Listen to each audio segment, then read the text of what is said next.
Hello everyone, welcome back to my channel crazy Shailu 143. ఇంట్లో అందరూ chicken biryani try చేసే ఉంటారు కదా. సో చాలామంది ట్రై చేస్తే కొన్ని మిస్టేక్స్తో అన్నం అనేది మెత్తపడిపోతుంది. అలా కాకుండా ఇలా పొడి పొడిలాడుతూ రావాలంటే నేను చూపించే విధంగా చేసుకోండి, సూపర్గా ఉంటుంది. ఫస్ట్ టైం ట్రై చేసినా బెస్ట్గా వస్తుంది. నేనైతే ఇక్కడ 1 kg చికెన్ అయితే తీసుకున్నానండి. దీన్ని మంచిగా శుభ్రంగా కడుక్కోండి. కడిగి దీన్ని మాత్రం పక్కకు పెట్టేసుకోవాలి. ఇప్పుడు మనం దీంట్లో కావాల్సిన ఇంగ్రీడియంట్స్ అయితే చూసేద్దాం. కొత్తిమీర, పుదీనా, పచ్చిమిర్చి, 2 నిమ్మకాయలు ఇవి పక్కకు పెట్టేసుకొని, సో మెయిన్ ఇంగ్రీడియంట్స్ వచ్చేసి మసాలా కదండి. సో బగారాకు, చెక్క, స్టార్ పువ్వు, సో మరాఠీ మొగ్గ, సో ఇలాచీ, సాజీరా అయితే ఇక్కడ మిస్ అయిందని నేను తర్వాత వేసాను.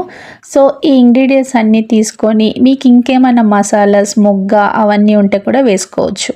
సో ఒక మిక్సింగ్ జార్ తీసుకొని ఈ ఇంగ్రీడియంట్స్ అన్నిటినీ మంచిగా ఫైన్ పేస్ట్గా అయితే పట్టేసుకోవాలి.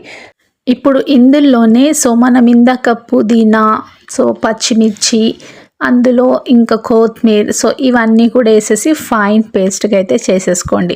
సో చాలామంది చేస్తూ ఉంటారు, కొంతమంది కొన్ని విధాలుగా స్టైల్గా చేస్తుంటారు. సో నేను మాత్రం దీంట్లో ఒక ఇంగ్రీడియంట్ వేయకుండానే బిర్యానీ అనేది చేస్తున్నాను. సో ఆ ఇంగ్రీడియంట్ ఏంటో మీరు గెస్ట్ చేస్తే కంపల్సరీగా నాకు కామెంట్ చేయండి. నేను మాత్రం వీడియోలో అయితే చెప్పాను ఇప్పుడు, ఓకేనా. సో ఇందాక మనం ఫైన్ పేస్ట్గా చేసి పెట్టుకున్న మసాలా ఇంగ్రీడియంట్స్ మొత్తం ఇప్పుడు చికెన్లో అయితే వేసేసుకోవాలి. సో మీరు టేస్ట్కి తగ్గట్టు సాల్ట్, సో రుచికి తగ్గట్టు కారం వేసేసుకోండి. సో దీంట్లో నేను కొద్దిగా బిర్యానీ మసాలా కూడా యాడ్ చేస్తున్నాను. సో మీ దగ్గర న్యాచురల్గా ఇంట్లో పట్టుకున్న బిర్యానీ మసాలా ఏదన్నా ఉంటే గరం మసాలా అది కూడా వేసుకోవచ్చు. సో ఇందులో నేనైతే ఒక నిమ్మకాయ మొత్తం పిండేస్తున్నానండి. సారీ, నేను ఒక్క ఇంగ్రీడియంట్ అన్నాను, కానీ యాక్చువల్గా నేను 2 ఇంగ్రీడియంట్స్ లేకుండా బిర్యానీ చేస్తున్నాను. సో యాక్చువల్గా ఇప్పుడు మనం హోటల్స్లలో తింటూ ఉంటాం కదండి. సో వాళ్ళు ఇదే విధంగా చేస్తుంటారు. సో మనం అనుకుంటాం వాళ్ళు అన్ని ఇంగ్రీడియంట్స్ వేసి చేస్తూ ఉంటారు నార్మల్గా అనుకుంటాం, కానీ వాళ్ళు డైలీ అలా చేయరు. ఒక్కొక్కసారి ఒక్కొక్క స్టైల్లో చికెన్ బిర్యానీ అనేది మనకి కొన్ని హోటల్స్కి వెళ్తుంటే డిఫరెంట్ టేస్ట్ వస్తుంది. ఏంటి అప్పుడు తిన్నట్టు లేదే ఈ బిర్యానీ, ఇది ఇంకా డిఫరెంట్గా ఉంది అనుకుంటాం కదా. ఇదిగో ఇలా షార్ట్ అండ్ స్వీట్గా చేసేస్తారు కాబట్టి ఆ టేస్ట్ వస్తుంది. నేను మర్చిపోయాను, దీంట్లో నేనైతే ఒక 2 టేబుల్ స్పూన్ అల్లం వెల్లిగడ్డ పేస్ట్ వేసానండి. 2 టేబుల్ స్పూన్ ఆఫ్ ఆయిల్ వేసుకోండి. మంచిగా ముక్కలకి మంచిగా మద్దన చేసి అయితే పెట్టేసుకోండి. దీన్ని మాత్రం మినిమం ఒక ½ an hour అయినా మీరు పక్కకు పెట్టాల్సిందే. అప్పటికప్పుడు చేస్తే సెట్ అవ్వదు, ఓకేనా. ఎందుకంటే ఈ మసాలాలు మొత్తం చికెన్ని పట్టేసుకోవాలి. పైనుంచి కొద్దిగా బగారాకు, కొద్దిగా కొత్తిమీర వేసి దీన్ని మాత్రం ఒక ½ an hour రెస్ట్ ఇచ్చేది. బిర్యానీ చేయాలంటే మరి బియ్యం నానబెట్టుకోవాలి కదా. పదండి, ఇక్కడైతే నేను 750 grams అయితే రైస్ తీసుకున్నాను, అది కూడా బాస్మతి రైస్. సో 1 kg చికెన్కి నేను ఇక్కడ 750 grams అయితే తీసుకున్నాను కొలతల ప్రకారం, ఓకేనా. సో ఇక్కడైతే ఫస్ట్గా ఒక గిన్నె అయితే పెట్టేసుకోండి. సో ఫస్ట్ మనకి రైస్ అనేది ఉడికిపోవాలి కాబట్టి సో మీరు రైస్ని ఎంతైతే తీసుకున్నారో అంత ప్రకారం ఇక్కడ వాటర్ అయితే వేసేసుకోండి.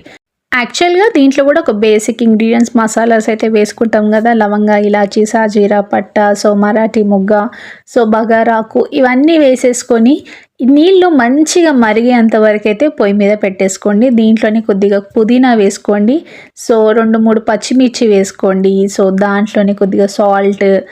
సో ఇక్కడ ఒక చిన్న టిప్ అయితే చెప్తానండి. యాక్చువల్గా అన్నం పొడి పొడలాడాలంటే మనము ఈ వాటర్లో కొద్దిగా నిమ్మకాయ కూడా యాడ్ చేయాలండి. అప్పుడే అన్నం చాలా బాగా పొడి పొడలాడుతూ వస్తుంది. సో దీంట్లో కొద్దిగా కొత్తిమీర వేసుకోండి. ఇందులోనే ఇప్పుడు కొద్దిగా ఒక ½ నిమ్మకాయ చాలు, ఎక్కువ ఏం అవసరం లేదండి. ఒక ½ నిమ్మకాయ సరిపోతుంది, అంతే అండి. మీకు మాత్రం అన్నం చాలా పొడి పొడిలాడుతూ వస్తుంది. సో దీంట్లో ఉప్పు కొద్దిగా చూసి వేసుకోండి, ఎందుకంటే మనం ఇందాక చికెన్లో కూడా వేసాం కాబట్టి రైస్లో మీరు ఎక్కువ ఉప్పు అయితే వేసుకోవద్దు. చూడండి, ఇలా నీళ్లు మసిలేంత వరకు అయితే పెట్టుకోవాలి. సో ఇప్పుడు నీళ్లు మసులుతున్నాయి కదా, మనం ముందుగా నానబెట్టుకున్న బాస్మతి రైస్ మంచిగా వడగట్టుకొని దాంట్లో ఉన్న వాటర్ మొత్తం పోయేంత వరకు అయితే ఇలా జాడి గిన్నెలో మీరు వడగట్టేసుకొని పెట్టుకోండి. ఇప్పుడు దీంట్లో బియ్యం వేసుకున్నాం కదా, ఇది మ్యాక్స్ టు మ్యాక్స్ 80% కుక్ అవ్వాలి. మొత్తం రైస్ వండేసుకోవద్దండి, కొద్దిగా 80% కుక్ చేసి పక్కకు పెట్టుకోవాలి. సో ఇంకొక ప్రాసెస్ చేద్దాం పదండి. ఇప్పుడు ముందుగా స్టవ్ వెలిగించుకొని మనం ఏదైతే చికెన్ మొత్తం మసాలాతో పట్టించి పెట్టామో దాన్ని మనం ఒక 10 నుంచి 15 నిమిషాల వరకు అయితే ఉడికించుకోవాలి. చూడండి, ఇక్కడ నేను చికెన్ మసాలా ఉంది, మర్చిపోయాను వేయడం. సో ఇప్పుడు వేస్తున్నాను, పర్లేదు. మీ దగ్గర కూడా ఏదైనా మసాలా ఉంటే ముందే వేసి పెట్టుకోండి. చికెన్ మసాలా నేను ఇందాక బిర్యానీ మసాలా వేశాను కదా, చికెన్ మసాలా ఉందని మర్చిపోయానండి. సో చికెన్ మసాలా కూడా మంచిగా వేసుకొని పక్కకైతే పెట్టుకోండి. సో చికెన్ మసాలా రెసిపీ ఎవరికన్నా కావాలి అంటే నాకు కింద కామెంట్ సెక్షన్లో కామెంట్ చేయండి. చికెన్ మసాలా ఎలా ప్రిపేర్ చేయాలో నేనైతే చెప్పేస్తాను.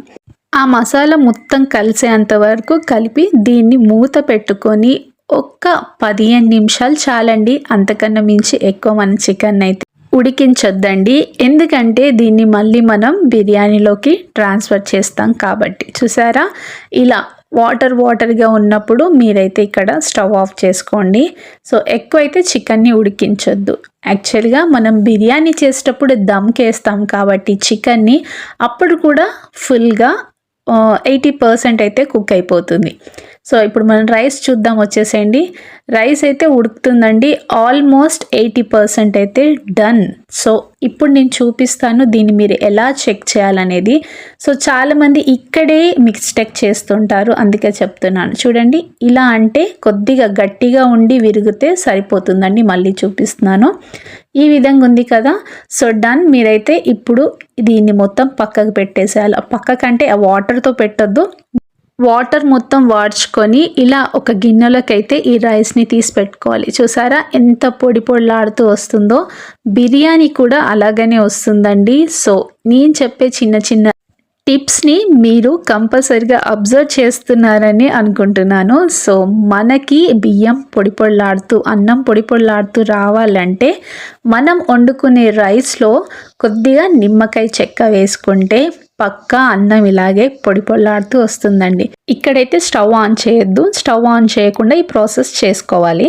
సో ఇప్పుడు బిర్యానీ ప్రాసెస్ స్టార్ట్ చేద్దాం. సో ఏదైతే గిన్నెలో మనం అన్నం ఉడికిచ్చి పెట్టుకున్నామో అదే గిన్నెలో కొద్దిగా రైస్ ఫస్ట్ కింద బేస్ వేసుకొని దానిపై నుంచి మనం ఉడికిచ్చి పెట్టుకున్న చికెన్ ఏదైతే ఉందో అది మంచిగా స్ప్రెడ్ చేస్తూ వేసుకోవాలి. సో అదే చికెన్ పైన ఇంకొంచెం రైస్ ఏదైతే ఉందో అది కూడా వేసేసుకొని ఇప్పుడైతే మన బిర్యానీ ప్రాసెస్ ఆల్మోస్ట్ 80% కంప్లీట్ అయింది. ఇంకొక 20% మాత్రమే ఉంది. సో ఇందులో ఇప్పుడు ఒక 2 టేబుల్ స్పూన్ నెయ్యి అయితే వేసుకోండి. మీ ఇంట్లో ఏ నెయ్యి ఉంటే ఆ నెయ్యి, ఏది అవైలబుల్గా ఉంటే అది వేయండి. నేనైతే ఇక్కడ కౌ ఘీ వాడుతున్నాను. సో మీ దగ్గర ఏది అవైలబుల్ ఉంటే అదే వాడుకోండి. ఇప్పుడు ఇలా వేసుకున్నాక మీకు ఇష్టం ఉంటే ఫుడ్ కలర్ కూడా యాడ్ చేసుకోండి, కొద్దిగా కలర్ కోసం, అంతే. నేనైతే ఇక్కడ ఎల్లో ఫుడ్ కలర్ యాడ్ చేస్తున్నాను. మీ దగ్గర రెడ్, గ్రీన్ ఏది ఉన్నా యాడ్ చేసేసుకోండి. బిర్యానీకి ఇది చాలా బాగా కలర్ ఇస్తుంది. ఇప్పుడు మనం దమ్ పెట్టే ప్రాసెస్ అయితే స్టార్ట్ అయిపోయింది. సో గ్యాస్ని మాత్రం లో ఫ్లేమ్ మీదనే పెట్టాలి, హై ఫ్లేమ్ మీద అస్సలు పెట్టద్దు. ఇది మ్యాక్స్ టు మ్యాక్స్ ఒక 40 మినిట్స్ దమ్లో పెట్టాల్సిందే, అది కూడా సిమ్లో. సో మీరు దమ్ చేసేటప్పుడు పైన మాత్రం ఏదైనా ఒక బరువు కంపల్సరీ పెట్టండి. అంతే, biryani ready. So restaurant style biryani చేయాలనుకుంటున్నారా? సో ఈ వీడియో మాత్రం తప్పకుండా మిస్ అవ్వకుండా చూడండి, ఓకేనా? సో ఇంతకీ తెలుసా నేను ఏ ఇంగ్రీడియంట్స్ మిస్ చేశానో? అదేనండి, పెరుగు ఇంకా ఆనియన్స్. సో పెరుగు లేకపోతే మన బిర్యానీ రాదేమో అని చాలామంది ఫీల్ అవుతుంటారు. ఆనియన్స్ లేకపోతే టేస్ట్ ఉండదేమో అనుకుంటారు. అలా కాదండి, ఆ రెండు లేకపోయినా బిర్యానీ సూపర్గా ఉంటుంది. సో మీరు ఎప్పుడైనా గమనించారా, రెస్టారెంట్లో మన బిర్యానీ తింటప్పుడు ఎక్కడ మనకి ఒక్క ఆనియన్ కూడా, ఫ్రైడ్ ఆనియన్ కనబడదు. So that is the recipe of the restaurants. So ఈ వీడియో కానీ మీకు నచ్చిందా? నచ్చితే మాత్రం లైక్ చేసి, కామెంట్ చేసి, షేర్ చేయండి. సో బిర్యానీ లవర్స్, సో కంపల్సరీగా ఈ వీడియో కొత్తగా చూస్తున్నారా? So subscribe to my channel. Thank you for watching.